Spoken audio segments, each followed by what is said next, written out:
Students welcome to my new video.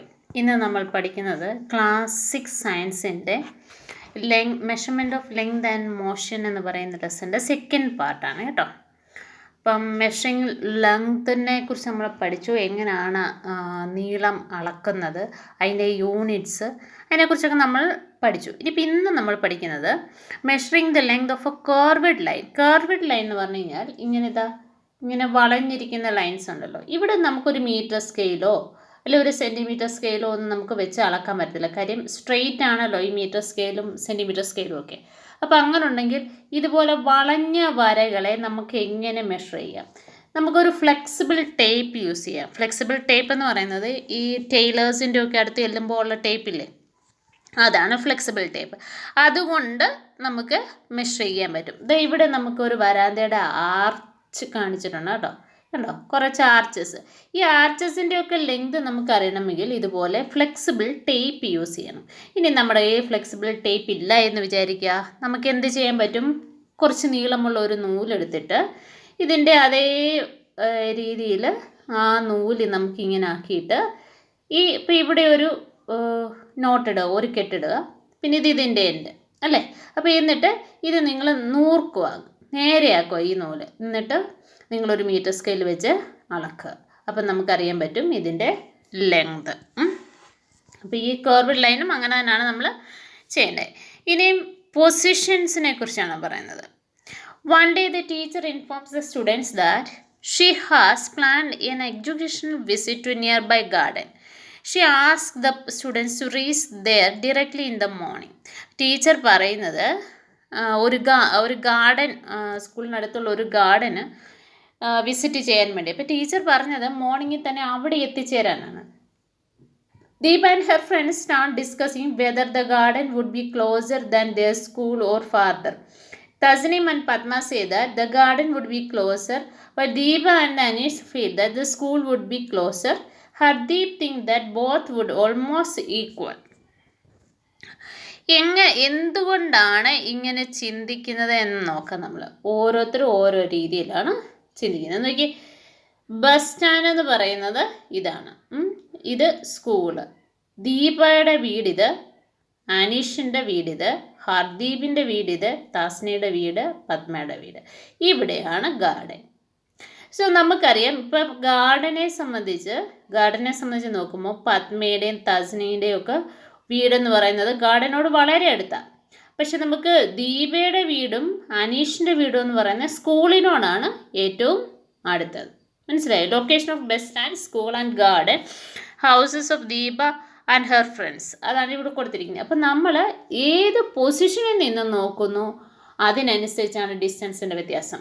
അപ്പം പത്മ പറയുവാണ്, അയ്യോ ഗാർഡൻ വളരെ അടുത്താണല്ലോ എന്ന് പറഞ്ഞാൽ എന്താ അർത്ഥം? പത്മയുടെ വീട് ഗാർഡനോട് ചേർന്നാണ് അല്ലേ, ഗാർഡനോട് വളരെ അടുത്താണ്. അതേസമയം ദീപ പറയാണ്, അയ്യോ സ്കൂളല്ലേ അടുത്ത്, ഗാർഡൻ വളരെ അകലെയാണല്ലോ. എന്താ കാര്യം? അവിടെ വീട് സ്കൂളിനടുത്താണ്. മനസ്സിലാകുന്നുണ്ടോ? അപ്പം ഈ ഡിസ്റ്റൻസ് എന്ന് പറയുന്ന, അകലം എന്ന് പറയുന്നത് നമുക്ക് എന്താ പറയുന്നത്, ഒന്നിനെ നമുക്ക് താരതമ്യം ചെയ്താണ് പറയുന്നത്. അതായത് ഞാൻ ഇപ്പം നിൽക്കുന്ന പൊസിഷനിൽ നിന്ന് നമുക്ക് പോകേണ്ട പൊസിഷൻ വരെ അത് തമ്മിലുള്ള അകലമാണ് നമ്മൾ ഡിസ്റ്റൻസ് എന്ന് പറയുന്നത്. Who do you think it is correct? All of them are correct. Then why are there observation difference? ഇവരെല്ലാം പറഞ്ഞത് ശരിയാണെങ്കിലും എന്തുകൊണ്ടാണ് അവർ ഒബ്സർവേഷൻ ഡിഫറെൻ്റ് ആയത്? They are locating the distance of the school and garden from their house.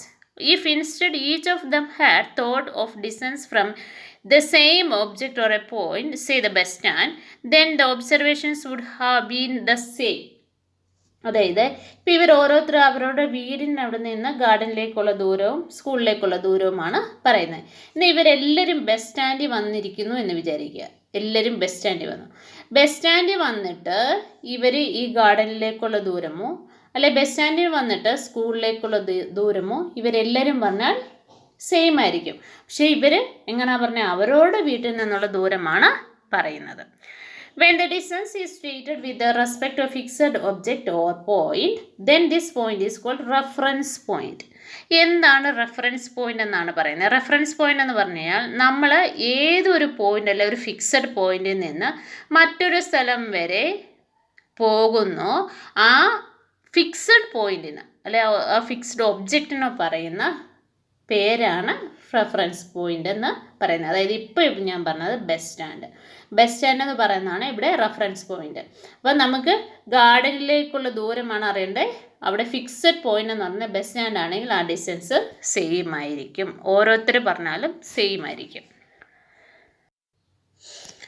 A few days later, Hardeep tells his friends excitedly, "Let us all go to the playground. The sports teacher wants us to help to draw lines with chana powder, limestone powder for making kabaddi court for the sports day." Sports ഡേക്ക് വേണ്ടിയിട്ട് kabaddi coat ഉണ്ടാക്കാൻ ടീച്ചറിന് നമ്മുടെ help വേണം എന്ന് ഹർദീപ് പറയുകയാണ്. Padma, we will need a longer measuring tape. Let us take it in sports room. നമ്മൾ sports റൂമിൽ യൂസ് ചെയ്യുന്ന അല്ലെങ്കിൽ മെഷറിംഗ് ടേപ്പ് ഇങ്ങനത്തേതാണ്. നമുക്കറിയാമല്ലോ ഹൈ ജമ്പ് ലോങ് ജമ്പ് ഒക്കെ നമ്മൾ ചാടുന്നുണ്ടെങ്കിൽ നമ്മൾ സ്പോർട്സിന് യൂസ് ചെയ്യുന്ന ഡിസ്റ്റൻസ് അളക്കുന്ന ടേപ്പ് ഇതാണ്. Deepa, let us first decide the point on the ground from which we will measure the distance to start drawing the line. അതായത് ഒരു റെഫറൻസ് പോയിന്റ് എവിടെയാണെന്ന് നോക്കുകയാണ്. അവർ ഗ്രൗണ്ടിൻ്റെ ഈ ഭാഗമായിട്ട് നമ്മൾ റെഫറൻസ് പോയിന്റ് എടുത്തിരിക്കുന്നത്. After a few days, Padma was traveling by bus to visit grandparents at Delhi. She was eager to reach Delhi and was reading the kilometer stone on the side of the road. On one of the kilometer stone, it was written Delhi 70 km. Further on the next kilometer stone, read Delhi 60 km.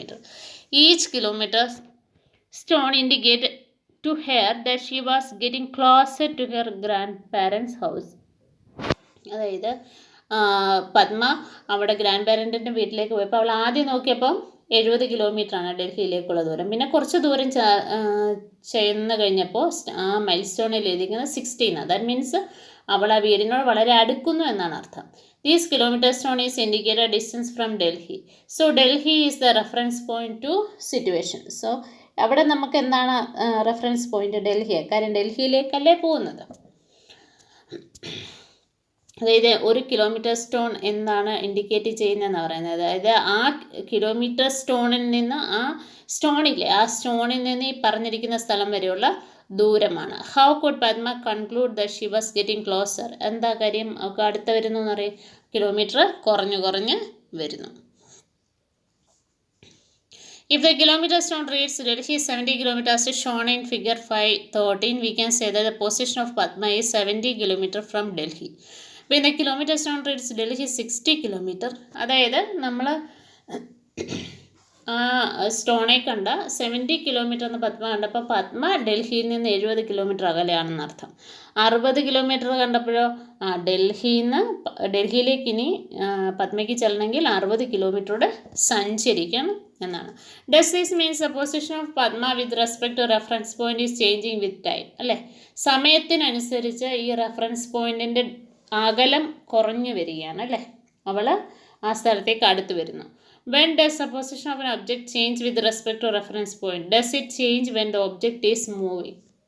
അതായത് ഒരു വസ്തു move ചെയ്യുന്നതിനനുസരിച്ച്, അതായത്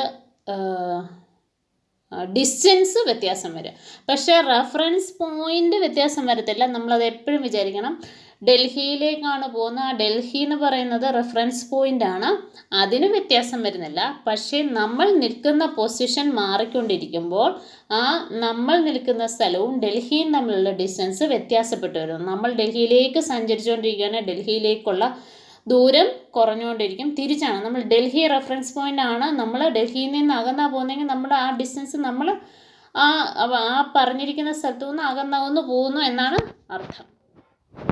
so moving things. ഇനി നമ്മൾ മോഷനെ കുറിച്ചാണ് പറയുന്നത് കേട്ടോ. Look around and prepare the list of 5 objects that are in motion and 5 objects that are in the rest. അതായത് 4 വസ്തുക്കൾ സ്ഥിരമായി ഇരിക്കുന്ന റെസ്റ്റ് ചെയ്യുന്നതും 5 വസ്തുക്കൾ മൂവ് ചെയ്യുന്നതുമായിട്ടുള്ള ഒരു ലിസ്റ്റ് ഉണ്ടാക്കാനാണ്. Record your observation. Think about how you decide whether the object was motion or in rest. ഇനി നിങ്ങൾ കുറേ സാധനങ്ങളുടെ പേരിവിടെ എഴുതുക. അതിൽ എങ്ങനെയാണ് നിങ്ങൾ റെസ്റ്റ് ചെയ്യുന്ന സാധനത്തിൻ്റെയും പേരുണ്ട് കേട്ടോ. ഒബ്ജക്റ്റ് ഇൻ മോഷന്, ഒബ്ജക്റ്റ് ഇൻ റെസ്റ്റ്. ഇത് എങ്ങനെയാണ് നിങ്ങൾക്ക് മനസ്സിലായത്? എന്താണ് മനസ്സിലായത് നോക്കി. ഒന്നാമത്തേത് cow grazing in the field.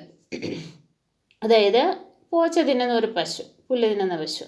അത് മൂവ് ചെയ്യാൻ നമുക്ക് എങ്ങനെ മനസ്സിലായി? അതിൻ്റെ പൊസിഷൻ ചേഞ്ച് ചെയ്യുന്നു.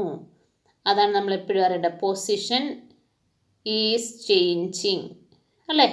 അതിൻ്റെ പൊസിഷൻ ചേഞ്ച് ചെയ്തുകൊണ്ടിരിക്കുന്നു. ശരിയല്ലേ? അപ്പം നമുക്ക് മനസ്സിലാവും അത് മൂവ് ചെയ്യുന്നു. Object R rest. ട്രീ ഒരു റെസ്റ്റിലാണ് ഇരിക്കുന്നത്. എന്താ കാര്യം? അതിൻ്റെ പൊസിഷൻ ചേഞ്ച് ചെയ്യുന്നില്ല. പൊസിഷൻ ഈസ് നോട്ട് ചേഞ്ചിങ് അല്ലേ? ഇനി നമുക്ക് ഇത് തന്നെ അല്ല, നമ്മളിപ്പം ഓടുന്ന ഒരു കുട്ടി അത് മൂവ് ചെയ്യുക അല്ലേ? ഒരു കുട്ടി ഓടിക്കളിക്കുന്നു എന്ന് വിചാരിക്കുക, അത് മൂവ് ചെയ്യും. നമ്മൾ തട്ടിത്തെറിപ്പിക്കുന്ന ഒരു ബോൾ, ആ ബോൾ മൂവ് ചെയ്യുക. എന്താ കാര്യം? നമ്മൾ കൊടുത്തൊരു ഫോഴ്സ് കൊണ്ട് ആ ബോൾ മൂവ് ചെയ്യുന്നുണ്ട്. അതിൻ്റെ പ്ലേസ് മാറിക്കൊണ്ടിരിക്കുന്നു, സ്ഥലം ഇങ്ങനെ മാറിക്കൊണ്ടേ ഇരിക്കുന്നു അല്ലേ? പറന്ന് നമ്മുടെ മുന്നിലിരുന്ന ഒരു ക്രോ, അത് പറന്ന് വേറൊരു സ്ഥലത്തേക്ക് മാറുന്നു. അത് മൂവ് ചെയ്യുന്നുണ്ട്. എന്താ കാര്യം? അതിൻ്റെ പൊസിഷൻ മാറിക്കൊണ്ടിരിക്കുന്നു. അതേസമയം അവിടെ കിടക്കുന്ന ഒരു കല്ല് നമ്മളെടുത്ത് മാറ്റിയില്ലെങ്കിൽ അത് അവിടെ തന്നെ കിടക്കും അല്ലേ? അപ്പോൾ അത് ഒബ്ജക്റ്റ് അറ്റ് റെസ്റ്റ് ആണ്. അപ്പോൾ അതിൻ്റെ പൊസിഷൻ മാറുന്നില്ല. അപ്പോൾ അതാണ് നിങ്ങൾ എഴുതേണ്ടത്. അതിൻ്റെ ഒബ്സർവേഷൻ അതാണ്. Compare and analyze your justification. How can one decide if object is motion or rest? An object is said to be in motion if its position changes with respect to reference point with time. അതായത് നമ്മുടെ ഏതെങ്കിലും ഒരു object മോഷനിലാണെന്ന് പറയുന്നതിന് കാര്യം നമ്മളിപ്പോൾ പറഞ്ഞല്ലോ reference point എന്താണെന്ന്. ആ റെഫറൻസ് പോയിൻറ്റിൻ്റെ ഭാഗത്തു നിന്ന് സമയത്തിനനുസരിച്ച് വ്യത്യാസം വരും. ഇപ്പോൾ ഫോർ എക്സാമ്പിൾ ആദ്യം കൗ നിൽക്കുന്നത് ഒരു റെഫറൻസ് പോയിൻ്റായിട്ട് നമ്മൾ എടുക്കുക. ഇപ്പം നമ്മളിവിടെ കൗവിനെ കെട്ടിയിട്ടിരിക്കുന്നതെന്ന് വിചാരിക്കുക അല്ലെ? കൗ ഇവിടെ നിൽക്കുന്നത് ഫസ്റ്റിൽ. ഇതാണ് നമ്മുടെ റെഫറൻസ് പോയിന്റ്. കുറച്ച് സമയം കഴിയുമ്പോൾ ആ കൗ മൂവ് ചെയ്ത് ഇവിടെ വരുന്നു. ഇപ്പം നിൽക്കുന്നത് കൗ ഇവിടെ. സോ ഇത് മൂവ് ചെയ്യുന്നുണ്ട്. കാര്യം എന്താ? ഈ ഫസ്റ്റ് പോയിൻ്റാണ് നമ്മൾ റെഫറൻസ് പോയിൻ്റായിട്ട് എടുത്തത് അല്ലേ? ഇതിന് സമയം കുറച്ച് കഴിഞ്ഞപ്പോൾ ഈ പോയിൻ്റ് എന്ത് ചെയ്തു? ഈ പൊസിഷൻ മാറിക്കൊണ്ടേ ഇരുന്നു. If an object is not changing its position with respect to reference point with time it is said to be rest. അങ്ങനെ മൂവ് ചെയ്യുന്നില്ല എന്നുണ്ടെങ്കിൽ, അതായത് അതിൻ്റെ പൊസിഷൻ മാറുന്നില്ല, അതിൻ്റെ സ്ഥാനം മാറുന്നില്ല എന്നുണ്ടെങ്കിൽ അതെന്താണ്? റെസ്റ്റിലാണ് എന്നാണ് അർത്ഥം. Deepa looked around her bus and noticed that all the passengers are seated. They looked around again and minutes and found them occupying their seats. She wondered, are they moving? She concluded that the position of passengers were not changing with time. Therefore, they were certainly at rest. However, when she looked outside, they felt that she were in motion as their positions were changing with respect to things outside. അതായത് ഇപ്പം നമ്മൾ പറഞ്ഞത് അല്പം complicated ആയിട്ടുള്ളൊരു കാര്യം.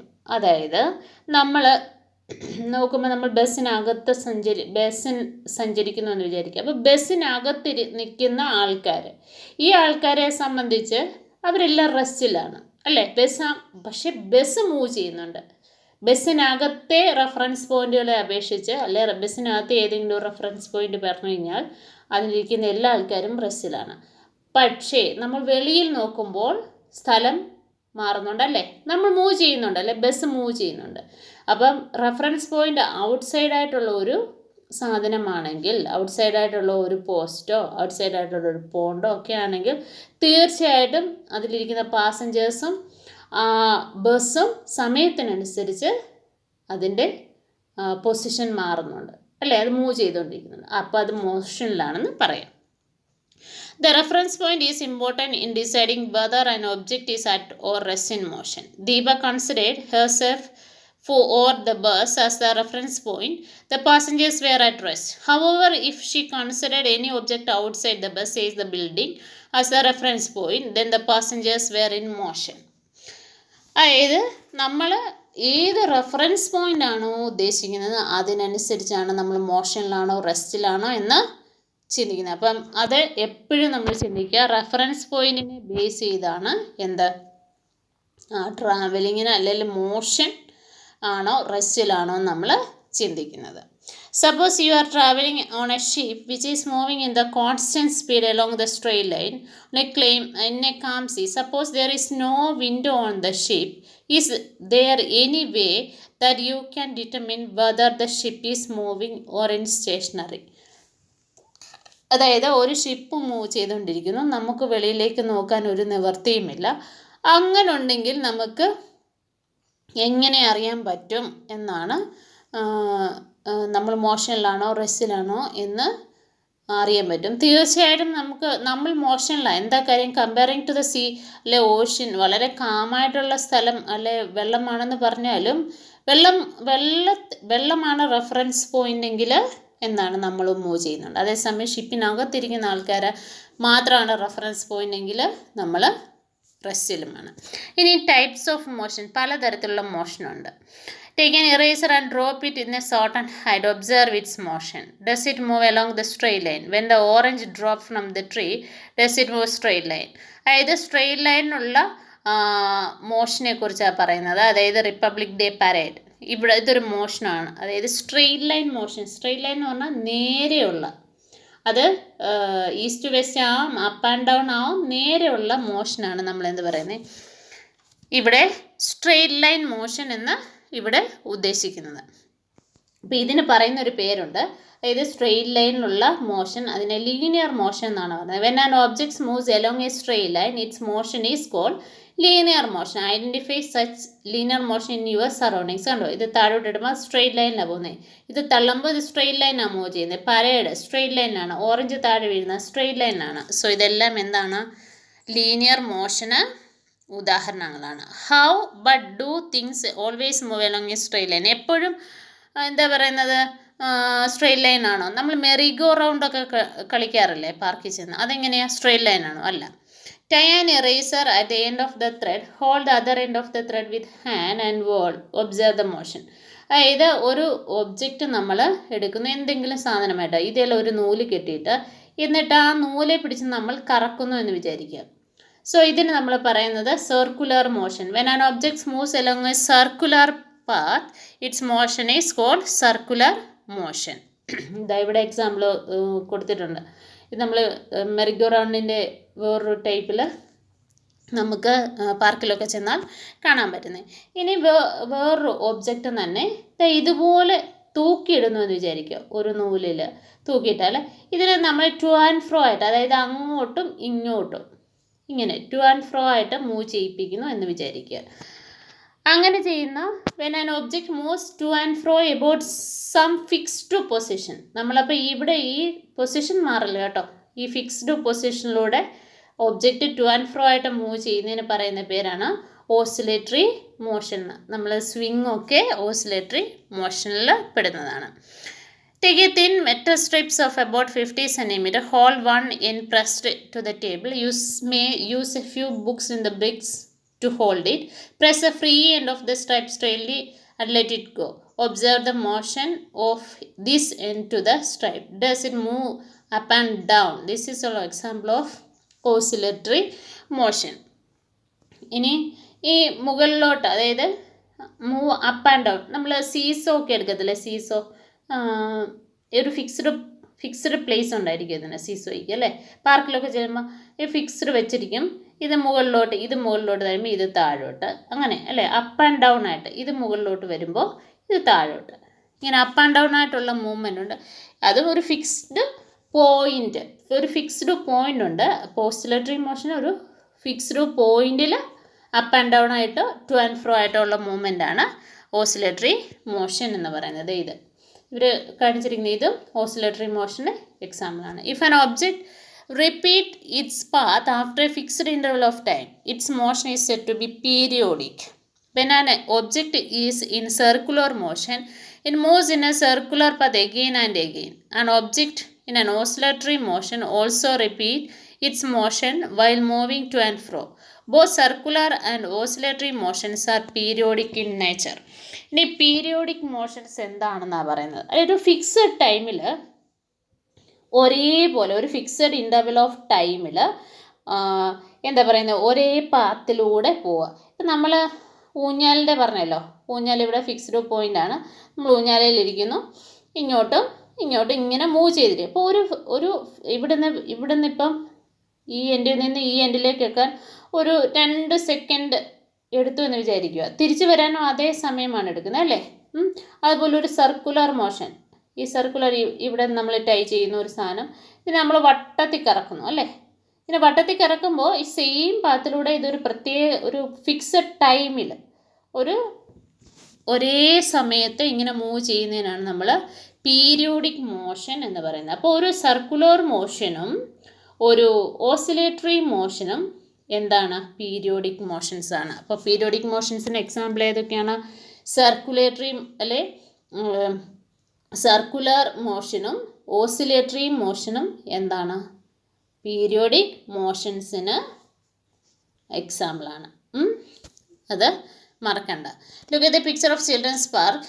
Visit children park and observe the different kinds of motions. നോക്കി, നിങ്ങൾക്ക് ഇവിടെ ഒരു പാർക്കിൻ്റെ പിക്ചർ കൊടുത്തിട്ടുണ്ട്. ഇവിടെ നോക്കിയാൽ ഇവിടെ സീസോ ഉണ്ട്. സീസോ നമ്മൾ അറിയാം, ഇത് ഓസിലേറ്ററി മോഷനാണ് സീസോ. പിന്നെ ഇത് നോക്കിയേ, ഇതൊരു ലീനിയർ മോഷനാണ് അല്ലേ. ഈ കുട്ടി ഇവിടെ നിന്ന് ഇങ്ങോട്ടാണ് വരുന്നത്, അപ്പോൾ ലീനിയർ മോഷൻ.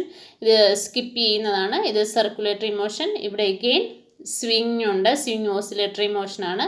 ഇത് നേരെ ഇങ്ങോട്ട് പോരോ അല്ലേ, ലീനിയർ സ്ട്രെയിറ്റ് ലൈൻ മൂവ്മെൻ്റ് ആണ്. അപ്പോൾ ഇത് ലീനിയർ മോഷനാണ്, ഇത് സർക്കുലർ മോഷനാണ്. അപ്പോൾ അതിനൊരു ടേബിളുണ്ട്, അത് നിങ്ങൾ കംപ്ലീറ്റ് ചെയ്യണേ. സ്ലൈഡും സ്വിങ്ങും ഒക്കെ എങ്ങനെയാണോ, ലീനിയർ മോഷനാണ് സ്ലൈഡ്, സീസോ എന്ന് പറയുന്നത് ഓസിലേറ്ററി മോഷനാണ്. അതായത് moves up and down around a fixed point. അപ്പം നമ്മുടെ ഇന്ന് ഇമ്പോർട്ടൻ്റ് ആയിട്ടുള്ള പോയിൻറ്റ്സ് എന്തൊക്കെയാണെന്ന് ചോദിച്ചാൽ, linear motion, motion along in a straight path, circular motion, motion along a circular path, oscillatory motion, motion that repeat in to and fro manner. പിന്നെ നമ്മൾ പഠിച്ചത് periodic motion. Periodic motion എന്താണ്? Circular മോഷനും oscillatory മോഷനെയും നമ്മൾ periodic മോഷൻസിൽ പെടുത്തും. അതായത് ഒരു fixed ടൈമിൽ സെയിം പാത്തിലൂടെ മൂവ് ചെയ്യുന്നതിനാണ് നമ്മൾ പീരിയോഡിക് മോഷൻ എന്ന് പറയുന്നത്. Okay, thank you. നമ്മുടെ ചാപ്റ്റർ ഇവിടെ തീരുകയാണ്. പുതിയ ചാപ്റ്ററുമായി വളരെ പെട്ടെന്ന് തന്നെ കാണാം.